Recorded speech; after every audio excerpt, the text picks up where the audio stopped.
A sixth trend that is impacting middle level education is homeschooling, and really the boom in the homeschooling business, if you will, that has occurred over the last 30 years. There's a definite uptick, a trend upward in the number of families choosing to homeschool their kids. And sometimes what you see when it comes to middle school is families that actually have their children in public school all the way through elementary school, but decide to pull their kids at middle school. They want them to be at home then. And you see the opposite. You see kids that have families that have their children all the way through what would be the elementary years, and then when they get to middle school, after being homeschooled for 6 years or 7 years, now all of a sudden they want to drop them into the middle school and put them in the public schools. So you see it both ways. And homeschooling is one of those themes that affects all schools as well, but we're talking about middle schools. So why do people choose to homeschool? Well, there's a variety of reasons. One is perceptions of public schools as not being successful. And Lord, have we heard about that in the newspapers and on TV and every medium possible.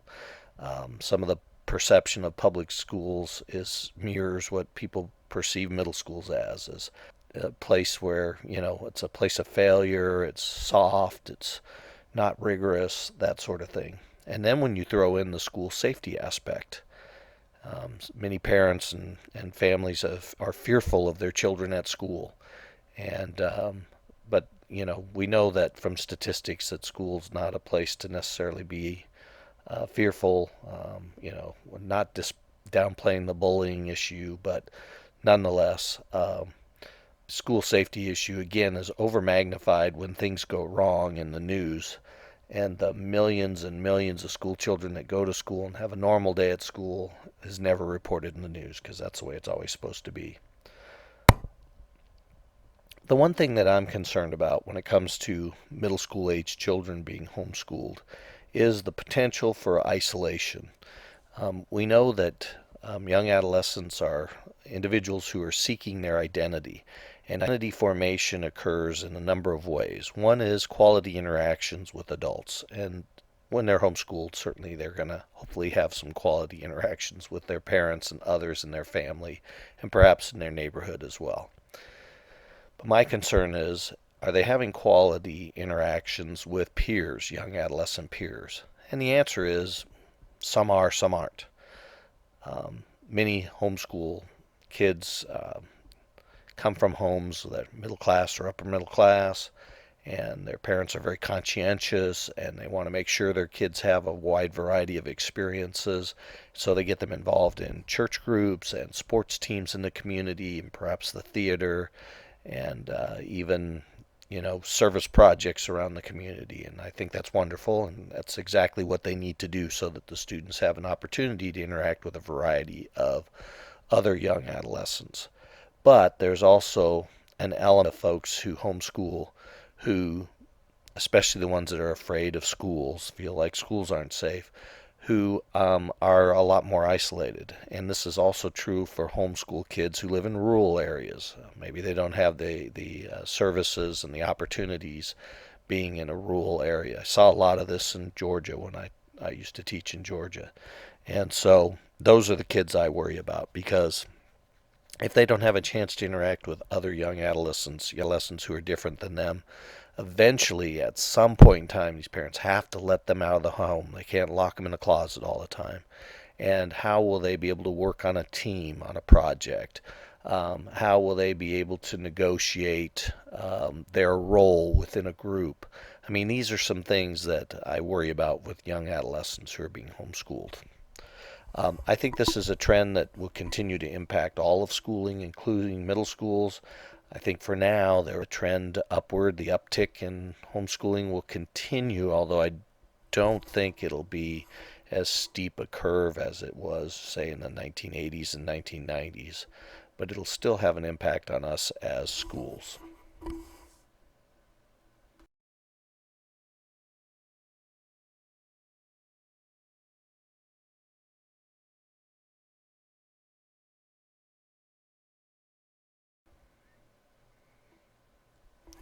A seventh trend affecting middle level education is what I technology innovations. We all know what kind of technological innovations there have been in the last 30 years. I kind of chuckled when I saw the other day in a newspaper article that someone had mentioned on July 15th, 2006, there were 224 tweets sent out on Twitter in the entire world for that whole day. 224. And now it's estimated that 224 tweets are sent out every 1/10 of 1 second of every day worldwide. So it's amazing, just the technological innovations and the way we use technology and whatnot. One of the ways that technological innovations are impacting all schools, and middle schools are who we are concerned about, of course, is digital media, internet access, and internet control. There's just an amazing amount of access to information on the internet. And of course, schools are concerned about children's their dealings, their interactions with the internet.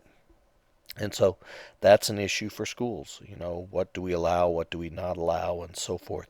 And so that's a problem for schools that they have to figure out, and for teachers to figure out how, what's appropriate, what's not appropriate, what's helpful, what's not helpful. A second aspect of technological innovations is immediate and instant communications. And this is a wonderful thing for teachers who wish to really interact with and work with the parents and guardians of their students. Facebook and Twitter and other types of media are excellent ways to communicate with parents on an immediate basis. And I know my daughter just finished 8th grade, and some of her teachers had Twitter accounts, and sometimes it was fun to get a tweet out what the 8th graders were doing that day at school. So that's some potential there, but it also has other consequences as well. I mean, one of the things that's happened is that instant communications includes cell phones. And unfortunately, I think at least for me, there are way too many middle school kids that have their own personal cell phones. And what that does is that schools then have had to set up cell phone policies, and sometimes conflicts between parents at home who want their child to be instantly accessible for that instant communication, and the school people who don't want the kids sending texts and receiving calls during the middle of class. So how do you harness this a tool called instant communications and make it work in a middle school and not be something that's disruptive of the learning environment? Some educational theorists believe that eventually we'll get to a point where every student is able to have their own workstation at school. And you already have the little carts with the laptops, and some teachers can check those out, or well, all teachers can check them out. Some teachers choose to check them out and will distribute them to students and use those as part of their classwork. I'd like to see individual workstations, and perhaps a group meeting place in the classroom where all the students can come together, meet, and then do some individual work with the teacher and parent volunteers helping out with the students while they work at the technology. That would be a wonderful thing. With the internet, there is a flood of potential new content that's out there and accessible and available to teachers. And teachers in my area here are excellent at finding resources on the internet and using their smart board technology to infuse that information into the teaching of their courses and so forth. But it also puts a profound burden on the teacher to take the time to find the resources, sift through, make sure they're appropriate, figure out how it would tie into the state standards and all of that. And so that's part of the process of working with technological innovations. One of the best things, you probably can tell already from this PowerPoint and others, one of the best things about going to National Middle School Conference every year lately is that at each site in the exhibit hall, they've had a digital classroom built, literally built inside the exhibition hall. And then they have kids from local schools come in and utilize that technology while those of us conference goers can watch and learn from the kids and their teachers in this innovative environment.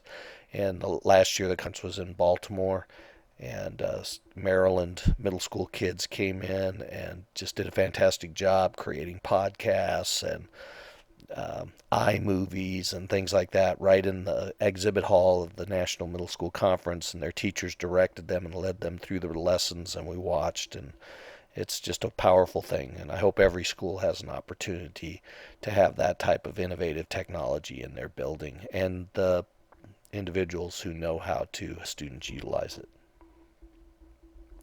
As we know, technology moves forward, so this trend is not going to go away anytime soon. It's going to accelerate and impact schools even more.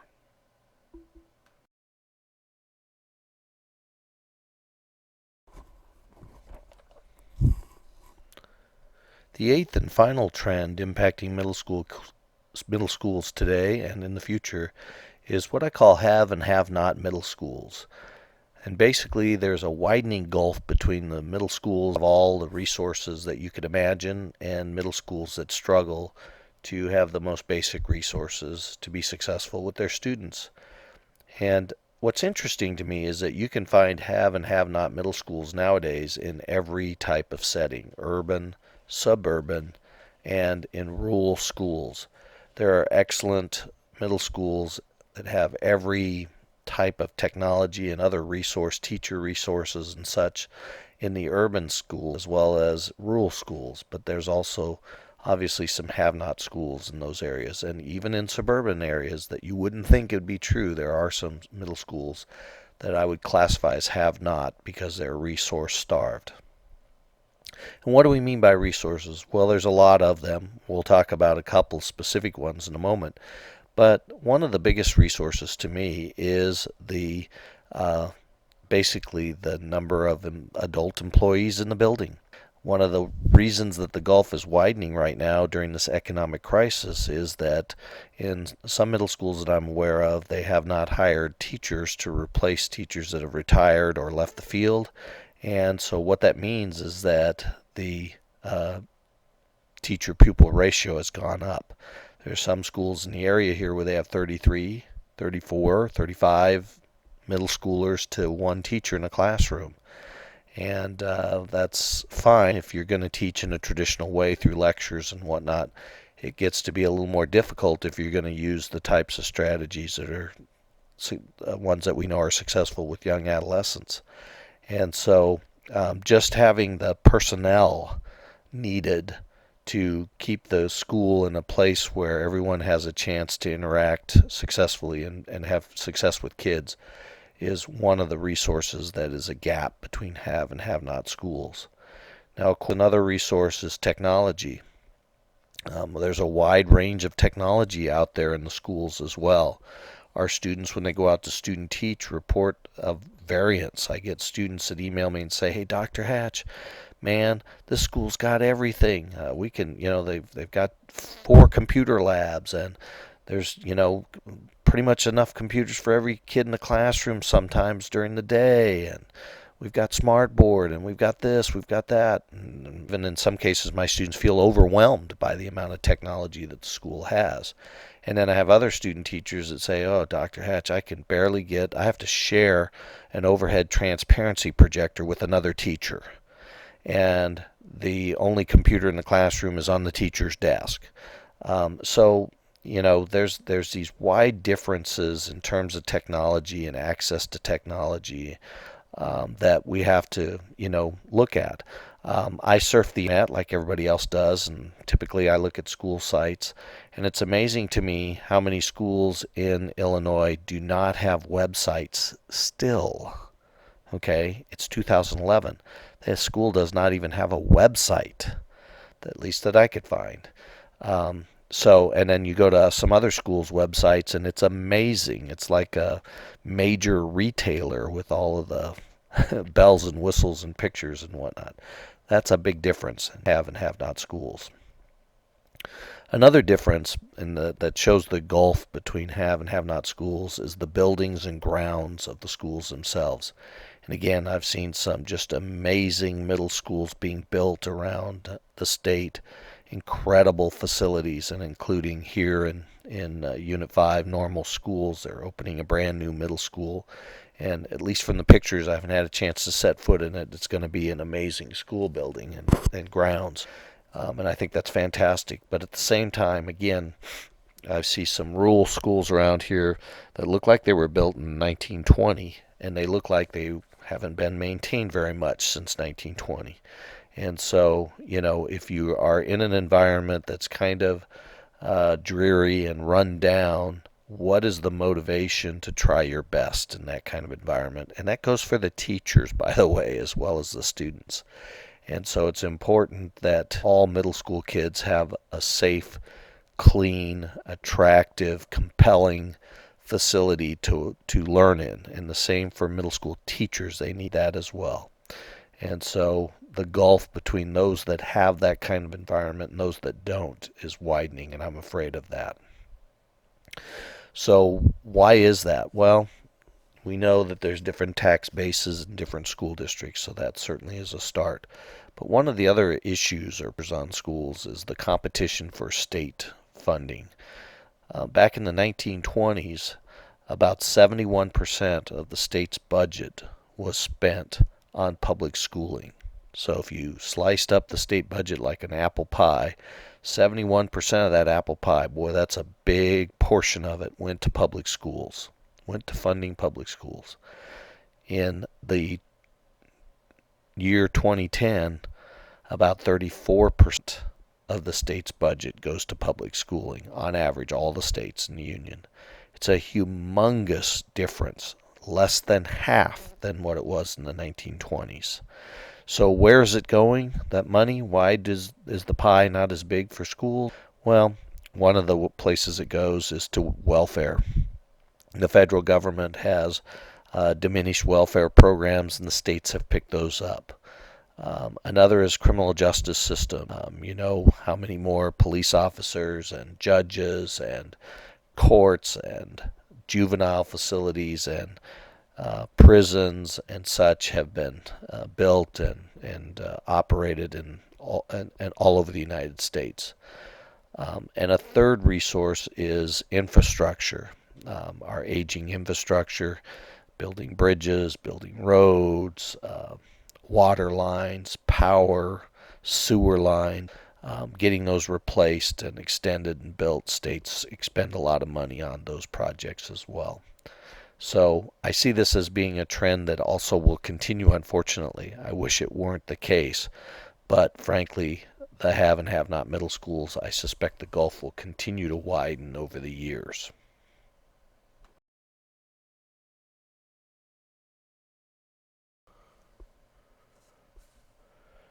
So, the future of middle schools. Well, to me, it's kind of unstable. Who knows? I think Paul George has hit the mark there.